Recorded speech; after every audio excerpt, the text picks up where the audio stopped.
we've got Academy Award-nominated actor, director, and writer Kenneth Branagh. He turns the camera on his own life in his new film, Belfast. It's a coming-of-age movie based on his childhood in that northern Irish city amid deadly violence there. It's told from the point of view of a young boy named Buddy, and it focuses on his family's difficult and very relatable decision about whether to leave or stay in the only home they've ever known. Touch my phone.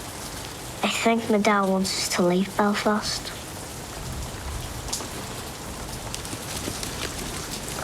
What do you want?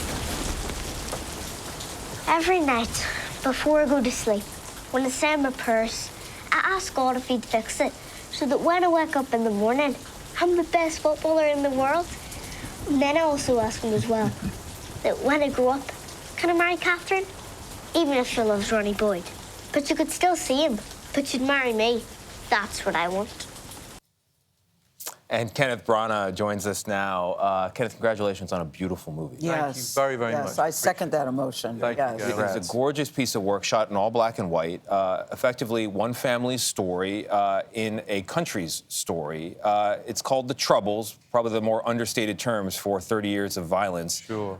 Can you talk about, for people who don't know the situation, and I would include myself among them, what was going on in your childhood that you're now putting on screen? Well, it's complicated, but in the mid to late 60s, around the world, you know, in Paris there were riots, in San Francisco it was the Summer of Love, a lot of social and political agitation. In Belfast there was civil rights activity which spilled out onto the streets and was starting from a good place but ending in a difficult place, which essentially split itself up into a tribal conflict, if you like, between Protestants and Catholics. In the case of our film, we were nominally Protestant, we lived in a street with Catholics, and the film starts with the beginnings of that kind of violence where a Protestant mob marks the houses of the Catholics who are then forced to leave. And that kind of thing was happening all over the city at that point. And it's been pointed out that long before you made this movie, you in interviews referred to what happened in your childhood in Belfast as sort of the trauma that made you. And then the pandemic hits, we all go into a kind of isolation and lockdown, and all this trauma came back up. Can you talk about that? Well, you're right. I mean, isolation and trauma and introspection. There was a lot of silence at the beginning of the lockdown. The planes stopped flying. The traffic was quieter. Into my brain came the sounds of Belfast. And this moment, really, the moment that changed my life, where a mob came up our street, and in those 20 seconds where everything kicked off, where I lived, how I was going to sound, what I was going to do, whether I was ever going to end up sitting opposite you in this studio, all of that changed, and it did so in a dramatic way that meant that our family experienced, and everyone around us experienced, a great deal of sorrow and an extraordinary amount of joy as well. And ultimately the film is very joyful, but it's about finding your way through very, very difficult decisions that many families have to face. And how did it change you? Because I look at little 9-year-old Buddy who was able to find joy in all of this trauma and all this volatility and the relationship with your parents, and then having to move from the place that you clearly didn't want to go as a little boy, but your parents were looking at the big picture. Yeah, well, you know, like many parents, they make sacrifices for their children. It's a big decision to make. But I think what you learnt was, and maybe we learnt some of this in the lockdown, is to relish the precious time that you may have. Not necessarily time that you banked on having, but time when you can think about what it means in terms of your relationships to parents and family and extended family. I came from a place where the idea that it takes a village to raise a child was something that was so, it gave you such security.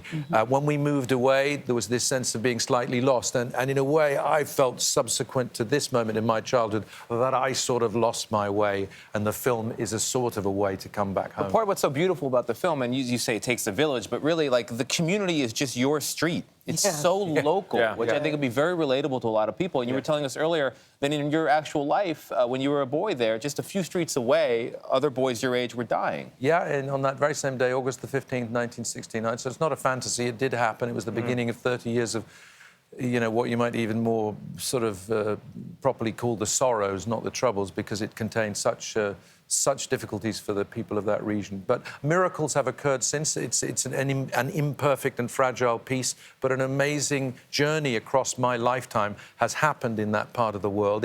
Peace has to be re-won every day.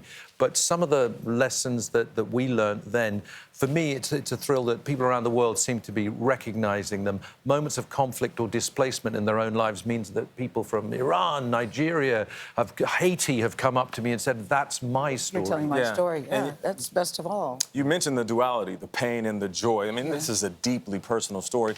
What do you want people to take away from this film?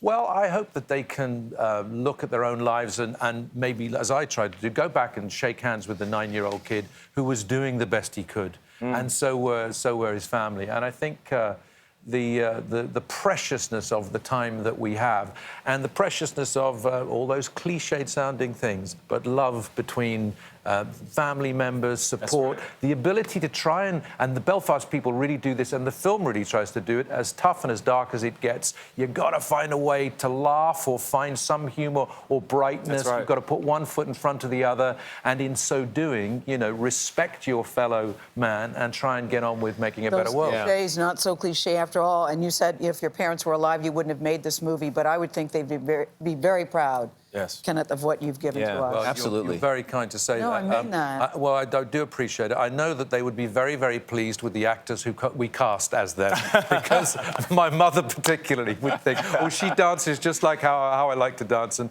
my dad would not have been unhappy about being cast by Jamie Dornan. I was surprised you weren't in the camera movie. loves it, that's for I was sure. surprised you weren't in the movie. Well, on the subject of family, I think if you want to be arguing with your family at home about who the best picture of the year should go to, you're going to want to see this film because That's right. it's going to be in the running. Yes, yes. Well, yes. we shall see. What Oscar we want buzz. first- Oscar buzz. Well, an audience is what we'd love. So if you want to come to that would do it. That's Watch all it you first, need to do. Argue about Let's it go later. with an Yeah, then we'll worry audience. about the nominations. All right, Kenneth Branagh, thank you very much. Thanks, Congrats. everybody. We should point out you're also going to be on The Late Show with Stephen Colbert tonight, so we look forward to that. Belfast, the movie we've been talking about, is in theaters tomorrow, only in theaters. Stephen's not as fun as us, but go ahead, have a good time.